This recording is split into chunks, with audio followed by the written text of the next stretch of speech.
IT বাড়ির পক্ষ থেকে আপনাদের সবাইকে স্বাগত জানাচ্ছি আজকের পর্বে। গত পর্বে আমরা ক্লায়েন্টদের সম্পর্কে কিছু তথ্য জেনেছি যে বিড করার পূর্বে আমরা কি কি বিষয়ে অবশ্যই খেয়াল রাখব যাতে করে আমরা সহজে কাজ পেতে পারি এবং প্রতারণার শিকার না হই। তো আজকে আমরা প্র্যাকটিক্যালি বিড করা শিখবো যে আমরা কিভাবে প্র্যাকটিক্যালি বিড করব, এবং আমরা অলরেডি সার্চ ইঞ্জিন অপটিমাইজেশন ক্যাটাগরির আন্ডারে যে কাজগুলো আছে সেই কাজগুলোতে আছি, এবং আপনারা প্রথমে যে কাজটি দেখতে পাচ্ছেন দেখুন, এটা হচ্ছে প্রতিটি কাজের টাইটেল। এটা হচ্ছে টাইটেল, এবং এই ছোট করে যে লিখে এটা হচ্ছে কিছু ইনফরমেশন সেই কাজটা সম্পর্কে, এবং এটা হচ্ছে সেই কাজটার কিছু বর্ণনা, এবং এটা হচ্ছে ক্লায়েন্ট সম্পর্কে এবং কি কি স্কিল লাগবে কাজটা করতে সেই একটা ডিসক্রিপশন। তো প্রথম কাজটা দেখি, এটা কিসের কাজ? Rich snippet schema .org structure data. এটা হচ্ছে অ্যাডভান্স এসইওর কাজ। তো যেহেতু আমরা এখনো এসইওর অ্যাডভান্স লেভেলে নেই, সো এই কাজটি আমরা দেখব না। কিন্তু কথা হচ্ছে যে এই স্কেমার কাজটি অনেকেই করে থাকেন। এটা করতে হলে আপনাদেরকে HTML শিখতে হবে। যাই হোক, আমরা যদি ভবিষ্যতে ইনশাল্লাহ কোনোদিন অ্যাডভান্স এসইও টিউটোরিয়াল বের করি তখন ইনশাল্লাহ এই কাজগুলো আমরা সেখানে দেখাবো।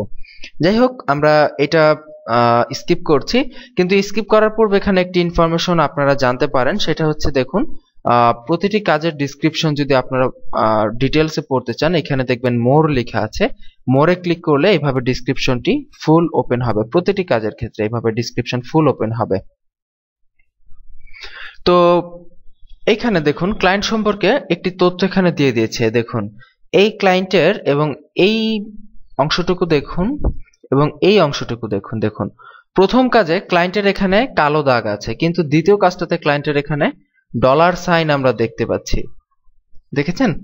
দ্যাট মিনস প্রথম ক্লায়েন্টের পেমেন্ট মেথড ভেরিফাইড না, আনভেরিফাইড পেমেন্ট মেথড, এবং সেকেন্ড ক্লায়েন্টের ক্ষেত্রে পেমেন্ট মেথড ভেরিফাইড এবং তিনি ডলার পেমেন্ট করেছেন, এবং তিনি এই পর্যন্ত কত ডলার পেমেন্ট করেছেন, মানে কি পরিমাণ কাজ করিয়েছেন তার উপর ডিপেন্ড করে ডলারের এই ঘরটা ফিল আপ হবে। দেখুন, এই যে দেখুন, এবং আমরা যদি এই ক্লায়েন্টের উপর মাউসের কার্সার রেখে যদি কিছুক্ষণ অপেক্ষা করি, দেখব এখানে লেখা উঠবে যে তার পেমেন্ট মেথড ভেরিফাই কিনা, ইনি এই পর্যন্ত কতগুলা জব পোস্ট করেছেন, কতজনকে হায়ার করেছেন, এবং আপওয়ার্কে টোটাল কত ডলার বিভিন্ন মানুষকে পেমেন্ট করেছেন। এই ইনফরমেশনটা এখানে দেখুন শো করতেছে। এই যে দেখুন, এইভাবে শো করবে মাউসের কার্সার রাখলেই। দ্বিতীয় ক্লায়েন্টের উপর যদি মাউসের কার্সার রাখি, দেখব পেমেন্ট মেথড ভেরিফাইড, তিনি এই পর্যন্ত $5,782 স্পেন্ড করেছে, 190টা টোটাল প্রজেক্ট উনি পোস্ট করেছে, 100 জনকে হায়ার করেছে, এবং ওনার লোকেশন দেখাচ্ছে ইসরায়েল, উনি ইসরায়েলি ক্লায়েন্ট। সো আমরা দেখতে পেলাম যে দ্বিতীয় কাজটা এখানে আছে, টপ এসইও কন্ট্রাক্টর। আমরা নিচের দিকে যাই এবং এখানে বিভিন্ন কাজের লিস্ট পড়ে পড়ে আমরা যে কাজটা করতে পারবো সেই কাজটা আমরা এখান থেকে আমরা নিব। এবং দেখুন, আমরা একটি কাজ পেয়েছি যার পেমেন্ট মেথড, ক্লায়েন্টের পেমেন্ট মেথড ভেরিফাইড, ক্লায়েন্ট 5টা, এখানে দেখুন এই কাজটাতে 5টা টোটাল জব পোস্ট করেছে, 4টা হায়ার করেছে, location United states, that means বেশ ভালো ক্লায়েন্ট, এবং তার ফিডব্যাক দেখতে পাচ্ছি এখানে 5টাতে 5টা স্টারই আছে, দ্যাট মিনস দুর্দান্ত ক্লায়েন্ট। এবং কাজের টাইটেলটা দেখি, SEO for furniture e commerce site in USA এর একটি ফার্নিচার সেল করার ওয়েবসাইট, সেটার জন্য এসইও করাবে। তো আমরা এই কাজটাতে নির্দ্বিধায় আবেদন করতেই পারি। সো ক্লিক করে আবেদন করতেছি, এবং আমরা একটু ব্যাকে যাচ্ছি। ব্যাকে গিয়ে আপনাদেরকে আরো কিছু ইনফরমেশন অ্যাকচুয়ালি দেওয়ার ছিল, ইনফরমেশনটা এখানে গ্যাপ রয়ে গেছে। সো এই ক্ষেত্রে পেজটা লোড হোক। দেখুন, এই কাজটাতে এবং প্রতিটা কাজে আপনি কিন্তু এই সেকশনটাতে সেই কাজ সম্পর্কে কিছু জিনিস জানতে পারবেন। যেমন প্রথমে আছে এটা আওয়ারলি রেটের কাজ দেখতে পাচ্ছি, এবং ইন্টারমিডিয়েট, এই ইন্টারমিডিয়েট জিনিসটা কি? ইন্টারমিডিয়েট জিনিসটা হচ্ছে এখানে 3 ধরনের জিনিস আছে। একটা হচ্ছে লোয়েস্ট বা লো রেট কাজ, আরেকটা হচ্ছে ইন্টারমিডিয়েট, এবং আরেকটা হচ্ছে এক্সপার্ট লেভেল। আপনি যে কাজ করবেন আপনার লেভেলের সাথে মিলিয়ে এখানে ক্লায়েন্ট ফিক্স করে দেবে যে উনি কোন লেভেলের ওয়ার্কার চান। উনি কি লো লেভেলের ওয়ার্কার চান, মানে মাত্র বিগিনার এই লেভেলের ওয়ার্কার চান, নাকি ইন্টারমিডিয়েট যে কিছু এক্সপেরিয়েন্স আছে এই লেভেলের ওয়ার্কার চান, নাকি উনি এক্সপার্ট লেভেলের ওয়ার্কার চান, এইটা উনি সিলেক্ট করে দিবেন। যেমন এর পরের কাজটাতেই কিন্তু আমরা দেখতে পাচ্ছি যে এক্সপার্ট, এই ক্লায়েন্ট এক্সপার্ট লেভেলের ওয়ার্কার চান, এবং এটা ফিক্সড প্রাইসের কাজ। সো এই ক্ষেত্রে আমরা যেহেতু এটা ইন্টারমিডিয়েট, তো আমরা এটা সিলেক্ট করতে পারি।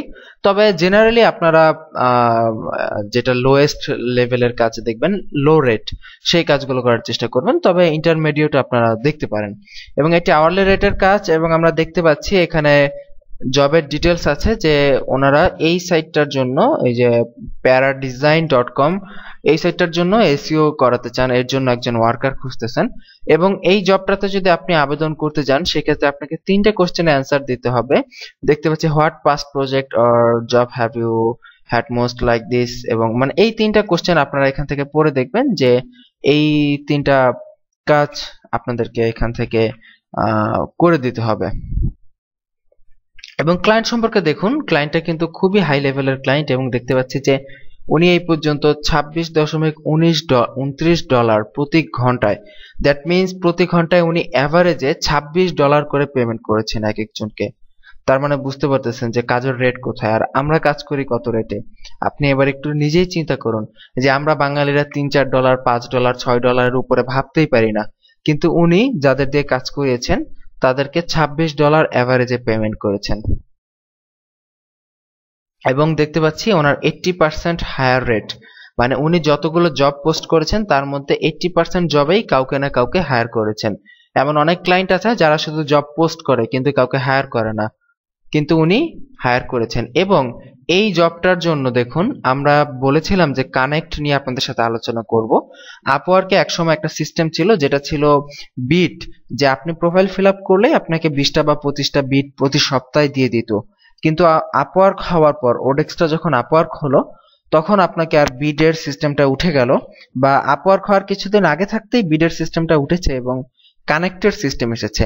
আপনাকে প্রতি মাসে 60টা করে কানেক্ট দেয়া হবে, এবং আপনি যে কাজে আবেদন করবেন সেই কাজটা কত বড়, কত ডলার রেটের কাজ, কোন ক্লায়েন্টের কাজ, সেই উপর বিবেচনা করে আপওয়ার্ক 1টা থেকে 5টা, মানে 1টা থেকে 5টা পর্যন্ত কানেক্ট প্রতিটা জব আবেদনে খরচ হবে।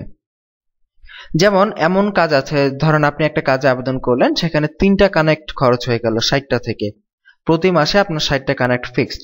আবার একটা কাজে আপনি আবেদন করলেন যেখানে দেখা গেছে যে আপনার 5টা কানেক্ট খরচ হলো, আবার একটা কাজে আবেদন করলেন যেখানে 2টা কানেক্ট খরচ হলো। এইভাবে আপনার বিভিন্ন জবের জন্য বিভিন্ন কানেক্ট খরচ হবে, সেটা আপনি আবেদন করার পূর্বেই আপনাকে জানিয়ে দেওয়া হবে যে কতটা কানেক্ট খরচ হবে। এবং এখানে দেখতে পাচ্ছি যে এই জবটাতে যদি আপনি আবেদন করেন, এখানে কয়টা কানেক্ট খরচ হবে, 2টা কানেক্ট খরচ হবে আপনার। আমাদের আছে এখন 60টা, যদি আমি এটাতে আবেদন করি আমাদের কানেক্ট খরচ হবে 2টা, থাকবে আর 58টা। এবং এই ক্ষেত্রে দেখুন নিচের দিকে আসলে ক্লায়েন্টের পূর্বের ওয়ার্ক হিস্টোরি এবং ফিডব্যাক দেখা যাচ্ছে, যে ক্লায়েন্ট আগে যাদেরকে দিয়ে কাজ করিয়েছে তাদের ওয়ার্ক হিস্টোরিটা কি এবং ফিডব্যাকটা কিরকম। এখানে দেখতে পাচ্ছি যে উনি এই পর্যন্ত 2টা ফিডব্যাক আছে ক্লায়েন্টের,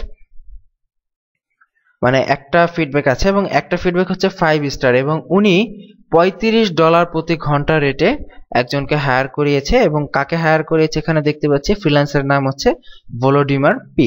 এবং ওই ফ্রিল্যান্সারের প্রোফাইল যদি আপনি দেখতে চান, রাইট ক্লিক করে এভাবে আমরা আলাদা একটা ট্যাব নিয়ে আমরা ওই ফ্রিল্যান্সারের প্রোফাইল এখান থেকে দেখতেছি, এবং দেখতেছি যে এই ক্লায়েন্টকে একটু চমৎকার ফিডব্যাক উনি দিয়েছে, যে Aries is so kind and smart man, I was happy working with him. I will work with him again if I get chance. That means এই যে এনাকে উনি হায়ার করিয়েছেন এই কাজটার জন্য। দেখুন এই হচ্ছে ওই ফ্রিল্যান্সার, ক্লায়েন্ট আগে যার সাথে কাজ করিয়েছে। এখান থেকে আমরা তার লিংক পেলাম এবং তার প্রোফাইলটা ভিজিট করি যে এনার আসলে কি অবস্থা। আমরা দেখতে পাচ্ছি উনি হচ্ছে একজন ম্যাগেন্টো সার্টিফাইড ডেভেলপার। দ্যাট মিনস ওনার একটা ওয়ার্ল্ড ওয়াইড রিকগনিশন আছে, তার একটি ওয়ার্ল্ড ওয়াইড পরিচিতি আছে, তিনি একজন ম্যাগেন্টো সার্টিফাইড ডেভেলপার। এবং তিনি এই পর্যন্ত 4টা, মানে এখানে দেখাচ্ছে অনেকগুলো কাজ করেছেন এবং 14টা জব করেছেন এই পর্যন্ত, এবং 1323 ঘন্টা কাজ করেছেন 14টা জবে। 89% হচ্ছে তার জব সাকসেস রেট। এবং তার প্রোফাইল দেখতে পাচ্ছি $35 প্রতি ঘন্টায়। এবং তার প্রোফাইল পিকচারটা দেখতে পাচ্ছি মোটামুটি বেশ ভালো একটি প্রোফাইল পিকচার দিয়েছেন। তার ওভারভিউটা এখানে দেখা যাচ্ছে। উনি গত প্রায় 8 বছর যাবত বিভিন্ন সেকশনে PHP, MySQL, Ajax, jQuery, HTML5, CSS3 এগুলার কাজ করতেছে। তো এইভাবে আপনি বিভিন্ন মানে ক্লায়েন্ট সম্পর্কে আগে বেশ আইডিয়া নিতে পারেন। এবং যেহেতু আপনি এখন নতুন, তো আপনাকে সব সময় আমরা বলি, আবারও বলতেছি, আবারও বলবো যে ধৈর্য ধরেন। আপনি ওডেস্কে, আপওয়ার্কে অ্যাকাউন্ট খুলেই একদম ধুমসে বিট করা শুরু করছেন, একদিনেই 60টা বিট মানে 60টা কানেক্ট শেষ করে ফেলছেন বিট করে, এইরকম কোনো দিনই করবেন না। ডেফিনেটলি ধৈর্য ধরেন, বিভিন্ন ফ্রিল্যান্সারদের প্রোফাইল দেখেন, নিজেকে ইন্সপায়ার করেন, তারপর আপনি কাজের চিন্তা করেন, তারপর আপনি টাকার চিন্তা করেন। আপনি এই যে ফ্রিল্যান্সার, এই যে উনি ফ্রিল্যান্সারটা আছেন, আমি বলি এই যে আমরা একটু আগে যার প্রোফাইলটা আমরা কিছুক্ষণ আগে আমরা দেখলাম, উনি দেখেন $35 প্রতি ঘন্টায় কাজ করতেছে। এখন আপনি যদি নিজেকে 6 মাস বা 3 মাস অপেক্ষা করিয়ে যদি আপনি আপনার ডলার রেটটা নিজেকে যদি এক্সপেরিয়েন্স করে আপনার ডলার রেট যদি আপনি $10 প্রতি ঘন্টায় কাজ করতে পারেন, সেটা কিন্তু অনেক বেটার। তো এই জন্য আমরা বলি সবসময় ধৈর্য ধরবেন। এখন এই কাজটাতে আবেদন করার পূর্বে আপনি দেখুন এখানে প্রপোজাল আছে 62টা, দ্যাট মিনস অলরেডি 62 জন এই কাজে আবেদন করেছেন। সো এই কাজটা আপনার জন্য পাওয়াটা অনেকটা টাফ হয়ে যাবে। টাফ হবে এই জন্য যে অলরেডি 62 জন আবেদন করেছেন এবং ক্লায়েন্টের প্রোফাইল থেকে আমরা বুঝতে পারলাম যে ক্লায়েন্ট আমাদের মতো নতুনদেরকে চায় না কাজ করানোর জন্য। ক্লায়েন্ট চায় খুব হাইলি এক্সপেরিয়েন্সড পারসন, যেহেতু তিনি প্রতি ঘন্টায় $26 এভারেজ পেমেন্ট করছেন। সো এই ক্ষেত্রে বুঝতেই পারতেছেন তিনি কতটা এক্সপেরিয়েন্স পারসন চাচ্ছে।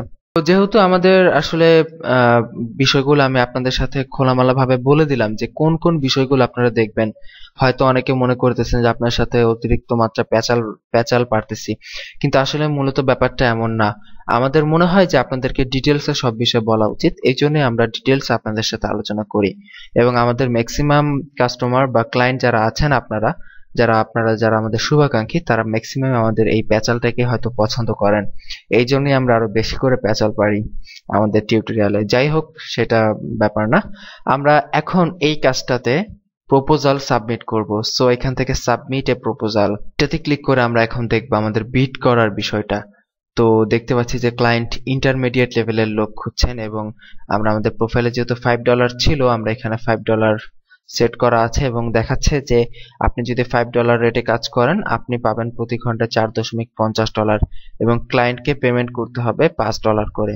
দ্যাট মিনস প্রতি $5 আপনাকে $0.5 করে কাটা যাবে ওডেস্কের বা আপওয়ার্কের ফি বাবদ। স্পষ্টভাবে এখানে উল্লেখ করে দিয়েছে এবং এখানে দেখা যাচ্ছে আপনাকে 2টা কানেক্ট এখানে খরচ হবে এবং আপনার নেক্সট যে এখন তো 60টা কানেক্ট আছে এবং নেক্সটের যে 60টা কানেক্ট সেটা পাবেন অক্টোবরের 4 তারিখে, দ্যাট মিনস 1 মাস পরে। সো এখন হচ্ছে বিডের পালা। দেখুন, আপওয়ার্কে কাজ পাওয়ার জন্য অনেকেই আমাদেরকে বলে থাকেন যে কাজ পাই না, বিট করে যাচ্ছি, কাজ পাই না।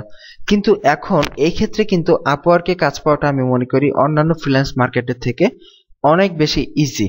কারণ কভার লেটার, ফার্স্টে আছে কভার লেটার। তো কেন ইজি কাজ পাওয়াটা সেটা আমরা বলি, আগে কভার লেটারটা লিখে নেই। কভার লেটার হচ্ছে আপনার বিডের যে আবেদনটা সেইটা। তো কভার লেটারটা আমি আপনাদেরকে সাজেস্ট করব অবশ্যই অলওয়েজ হাতে লিখবেন। অনেকে আছে অনলাইন থেকে বিভিন্ন সুন্দর কভার লেটার নামায় সেটা শুধু কপি পেস্ট মারে। এইভাবে যদি কপি পেস্ট করেন তাহলে কাজ পাবেন না, প্লাস অনেক স্প্যামিং হবে, এমনকি আপনার আপওয়ার্কের অ্যাকাউন্টটি ব্যানও হয়ে যেতে পারে। তো এই ক্ষেত্রে নিজে হাতে লিখবেন, ক্লায়েন্ট কি চেয়েছে সেই অনুযায়ী লিখবেন। যেমন ক্লায়েন্ট তার ওয়েবসাইটের লিংক এখানে দিয়ে দিয়েছে এবং ক্লায়েন্ট চেয়েছে এর জন্য কাউকে খুঁজবে যিনি তার কাজটি করে দিতে পারবে। তো এই জন্য আপনি প্রথমে ক্লায়েন্টের ওয়েবসাইটটিতে ঢুকবেন, ঢুকে ক্লায়েন্টের সাইটটা দেখবেন, দেখে ক্লায়েন্টকে জানাবেন যে আপনি কিভাবে ক্লায়েন্টের কাজটি করবেন এবং কিভাবে ক্লায়েন্টের কাজটি আপনি করার জন্য আপনি কেন ক্লায়েন্টের কাজটি করবেন, কেন আপনাকে ক্লায়েন্ট হায়ার করবে, সেই তথ্যটা এখানে দেওয়ার চেষ্টা করবেন। এখানে অনেকে অনেকভাবে সাজিয়ে গুছিয়ে লিখে থাকেন, তো এই ক্ষেত্রে আমরা একটি কভার লেটার আমাদের মতো করে লিখে দিচ্ছি। আর ক্লায়েন্টকে স্যার, হ্যান ত্যান এগুলো বলার কোনো প্রয়োজন নেই, ডিরেক্টলি হাই লিখবেন। হাই লিখে শুরু করে দেবেন আপনার bit. I can handle this project. Let's talk in details. Thanks. দেখুন, আমরা ক্লায়েন্টেরকে একটু সংক্ষেপে বলে দিলাম যে আমি আপনার ওয়েবসাইটটা চেক করেছি এবং আমি মনে করি যে আপনার ওয়েবসাইটে এসইওর জন্য কিছু এডিট দরকার। এই ধরনের কথা আমি কেন বললাম ক্লায়েন্টকে যে এডিট করা প্রয়োজন আপনার সাইটে, এই ধরনের কথা এই জন্য বললাম ক্লায়েন্টকে যে এতে করে ক্লায়েন্ট যখন এই আবেদনটা দেখবে, ক্লায়েন্টের মনে একটা ইন্টারেস্ট তৈরি হবে যে একজন ওয়ার্কার বলেছে আমার সাইটে কিছু এডিট করতে হবে, তাহলে তাকে জিজ্ঞেস করি তো কি এডিট করা দরকার। তখন কি হবে, ক্লায়েন্ট আপনাকে মেসেজ পাঠাবে, তখন আপনি যদি সেই মেসেজটার চমৎকার একটা অ্যান্সার দিতে পারেন, তখনই আপনার কাজটার পাওয়ার সম্ভাবনা খুব বেড়ে যাবে। সো এই জন্য বিড করার সময় এটা হচ্ছে একটা চমৎকার টেকনিক, ক্লায়েন্টকে এমন কোনো কোশ্চেন দিয়ে দেওয়া বা এমন কোনো কথা বলে দেওয়া যাতে করে ক্লায়েন্ট আপনার প্রতি ইন্টারেস্ট ফিল করে। এই কাজটা যে যত ভালোভাবে করতে পারবেন তার কাজ পাওয়ার পসিবিলিটি তত বেড়ে যাবে। সো এই ক্ষেত্রে আমরা ক্লায়েন্টকে একটুখানি জাস্ট একটু টাচ দিয়ে দিলাম যে আপনার সাইটে এই যে এটা হচ্ছে ক্লায়েন্টের ওয়েবসাইট, যে আপনার সাইটে কিছু এডিট করা প্রয়োজন। তবে এই ক্ষেত্রে আমরা কিন্তু তার সাইটটা না দেখেই বলে দিয়েছি এডিট করা প্রয়োজন, কিন্তু ডেফিনেটলি আপনি কিন্তু এরকম করবেন না। আপনি যদি ক্লায়েন্টের সাইটের যদি কোনো ক্লায়েন্ট লিংক দিয়ে দেয়, অবশ্যই অবশ্যই আপনি সেই সাইটটা দেখবেন, দেখে ভালো করে চেক আপ করবেন। তো এই কাজগুলো কিন্তু আসলে শুধু যে আমাদের কিন্তু অনেকে এসইও টিউটোরিয়াল দেখে বা ওয়েব ডিজাইন টিউটোরিয়াল দেখেই অ্যাকাউন্ট করে কাজের চিন্তা করেন, কিন্তু এরকম কিন্তু না। আমরা কিন্তু আপনাদেরকে বারবার বলতেছি যদি আপনি সফল হতে চান নিজে নিজে প্রজেক্ট করেন, নিজে নিজে 4-5টা প্রজেক্ট করেন বা কাউকে ফ্রিতে কাজ করে দেন, তাহলে কিন্তু আপনার এক্সপেরিয়েন্স হবে এবং সেই এক্সপেরিয়েন্স আপনার প্র্যাকটিক্যাল কাজের ক্ষেত্রে অনেক বেশি হেল্পফুল হবে। তো যাই হোক, ক্লায়েন্টকে আমরা এখানে বলে দিলাম লেটস টক ইন ডিটেলসে চলুন আলোচনা করি। এখন দেখুন, যারা বলেন যে কাজ পাই না, তাদের কাজ পাওয়ার সবচেয়ে ভালো মূল মন্ত্র হচ্ছে এই যে কোশ্চেনগুলা, অ্যাডিশনাল কোশ্চেন। আপওয়ার্কে ক্লায়েন্ট প্রজেক্ট সম্পর্কে কিছু তথ্য জানার জন্য বা আপনাকে যাচাই করার জন্য এডিশনাল কোশ্চেনের ব্যবস্থা করে থাকে। এইটা আপওয়ার্কের একটা চমৎকার এবং খুবই ইফেক্টিভ একটা বৈশিষ্ট্য যে এই প্রজেক্টটা সম্পর্কে ক্লায়েন্ট আপনার কাছ থেকে কিছু জানতে চায়, এই জন্য ক্লায়েন্ট কিছু প্রশ্ন আপনাকে দিয়ে দেবে প্রতিটা প্রজেক্টের সাথে দিতে পারে। যেমন আমি ধরেন আমি একটা ওয়েবসাইট করব আমার একটি প্রতিষ্ঠানের জন্য, তো এখন আমি একজন ওয়ার্কার রাখবো, তো এখন কি আমি তার কাছ থেকে কোনো তথ্য জানতে চাইতে পারি না যে আপনি যে আমাদের ওয়েবসাইটটা করবেন কিভাবে করবেন, আপনি কোন প্ল্যাটফর্ম ইউজ করবেন, কোন সিএমএস ইউজ করবেন, বা ওয়েবসাইট ডিজাইন সম্পর্কে দুই একটা কথা তার কাছ থেকে আমার জানার থাকতেই পারে। তো আমি কাকে হায়ার করব আমার ওয়েবসাইটটা, আমার কোম্পানির ওয়েবসাইট তৈরি করার জন্য কাকে হায়ার করব, যে আমার কোশ্চেনের স্যাটিসফাইড অ্যান্সার দিতে পারবে তাকেই তো, তাই না? দেখা গেছে ধরুন আপনি একটু মনে করুন যে আপনি আপনার একটা স্কুল আছে, স্কুলের জন্য ওয়েবসাইট তৈরি করবেন। তো এখন আপনি কিছু তথ্য জানতে চাচ্ছেন যে আপনার স্কুলের সাইটটা কিরকম হবে, কিরকম ডিজাইন হবে, কারোটা কপি করা হবে কিনা, বা স্কুলের সাইটে কি কি ফাংশন থাকবে, এই তথ্যগুলো আপনি জানতে চান। তো এখন আপনি কি করলেন, যে পেপার একটা বিজ্ঞাপন দিলেন, বিজ্ঞাপনের সাথে এই প্রশ্নগুলো অ্যাড করে দিলেন। এখন যারা আপনার এই স্কুলের সাইটটা ডিজাইন করার জন্য যারা কাজ পেতে চায়, যারা এই কাজে আবেদন করবে, তাদেরকে এই কোশ্চেনগুলোর অ্যান্সার সহ দিতে হবে। এখন আপনি কাকে হায়ার করবেন, ধরেন আপনার 5,000 আবেদন পড়েছে এই স্কুলের ওয়েবসাইট তৈরি করার জন্য পেপার থেকে বিজ্ঞাপন দেখে। এখন আপনি কাকে এই কাজে আবেদন করবেন, যে আপনার ওই প্রশ্নগুলার বেশ ভালো অ্যান্সার দিতে পারবে, তাকেই তো আবেদনে আপনি কনসিডার করবেন কাজটার জন্য, তাই না? কারণ আপনি এই প্রশ্নগুলো এই জন্যই দিয়েছেন কারণ আপনি স্পেশালি এই কোশ্চেনগুলো অ্যান্সার জানতে চান ওয়ার্কারদের কাছ থেকে। আশা করি আপনারা বুঝতে পেরেছেন যে আসলে অ্যাডিশনাল কোশ্চেন এই বিষয়গুলো কেন ইম্পর্ট্যান্ট। তো অনেকেই আছে এই প্রশ্নের অ্যান্সার দিতে খুব বিরক্ত বোধ করেন, আবার অনেকেই আছে এই কোশ্চেনের অ্যান্সার গুলোতেই সবচেয়ে বেশি টাইম দেন বিট করার সময়, যাতে করে তিনি কাজটা পান। আমার মতে 10টা আউল ফাউল বিট করা থেকে 10টা বিটের সময় নিয়ে একটা বিট ভালোভাবে করাও বেটার, এতে করে কাজ পাওয়ার সম্ভাবনা খুব বেড়ে যায়। যাই হোক, অনেক কথা বলেছি, টিউটোরিয়াল অনেক লম্বা হয়ে যাচ্ছে, কিন্তু তারপরে আমরা বিটটা কমপ্লিট করেই তারপর শেষ করি। ওকে, দেখুন প্রথম যে কোশ্চেনটা, what past project or job have you had that is like the one and why, যে এইরকম আপনি আগে কোন কাজটা করেছেন সেটা এটার মতো দেখতে এবং কেন। তো আসলে এরকম আমার আরেকটি প্রজেক্ট আছে যেটা আমরা ইতিপূর্বে করেছি, তো আমরা সেটার লিংক দিয়ে দিচ্ছি। অ্যাকচুয়ালি এটা আমার পার্সোনাল কাজ ছিল, তো আপনারা আপনাদের আগের কোনো প্রজেক্ট থাকলে এটা দিতে পারেন। আমরা সরাসরি এবং এটা কেন, এটা এরকম, যেমন ওকে লিখে দিচ্ছি আমি এই কাজে আগে কাজ করেছি এবং এটা সাকসেসফুল প্রজেক্ট ছিল। ওকে ফাইন, আপনি আপনার মতো করে কোশ্চেন অ্যান্সার দিয়ে নেবেন। তারপর হোয়াই ডু ইউ থিঙ্ক, যে আপনি আপনার কাজের জন্য, এই কাজটার জন্য আপনি একজন গুড ফিট, কেন আপনাকে কেন সে হায়ার করবে সেটার কারণ দেখান।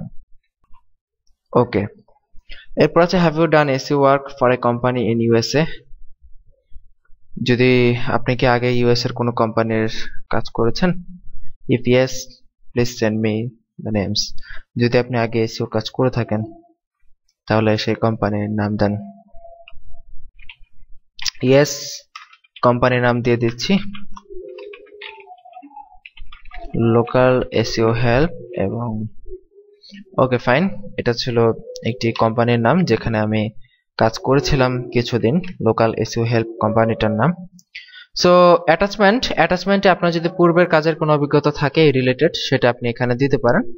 তো আমরা এখানে কোনো অ্যাটাচমেন্ট দিচ্ছি না, just accept and submit proposal, এটাতে ক্লিক করে আমরা আমাদের জবটাতে সাকসেসফুলি এখন সাবমিট করব। এই হচ্ছে মূলত একটা বিডের সিস্টেম, এবং দেখা যাচ্ছে যে প্রপোজাল সাবমিটেড ফর এই কাজটার জন্য প্রপোজাল সাবমিট হয়েছে, এবং আপনি এই পর্যন্ত কতগুলো প্রপোজাল সাবমিট করেছেন যদি দেখতে চান তাহলে এখানে ক্লিক করবেন view all my submitted proposals. এই লিঙ্কটাতে যদি আপনি ক্রিয়েট করেন, আপনি এই পর্যন্ত কতগুলো প্রপোজাল সাবমিট করেছেন সেই জিনিসগুলো এখানে দেখতে পাবেন। তো এই ছিল আমাদের প্রপোজাল সাবমিশন বা বিড করার বিষয়। অনেক কথা বলেছি, অনেক লম্বা একটা টিউটোরিয়াল ছিল। আশা করি সবাই ধৈর্য ধরে দেখেছেন, আর যদি কেউ কোনো অংশ মিস করে থাকেন টিউটোরিয়ালটি পুনরায় আবার দেখুন, কারণ এই টিউটোরিয়ালে আমরা অনেক ইম্পর্টেন্ট বিষয় নিয়ে আলোচনা করেছি। আপনি যদি ভালো করে না দেখেন কিছু অংশ মিসও হয়ে যেতে পারে। তো যাই হোক, টিউটোরিয়াল এখানেই শেষ করতেছি, আগামী পর্বের আমন্ত্রণ জানিয়ে আল্লাহ হাফিজ।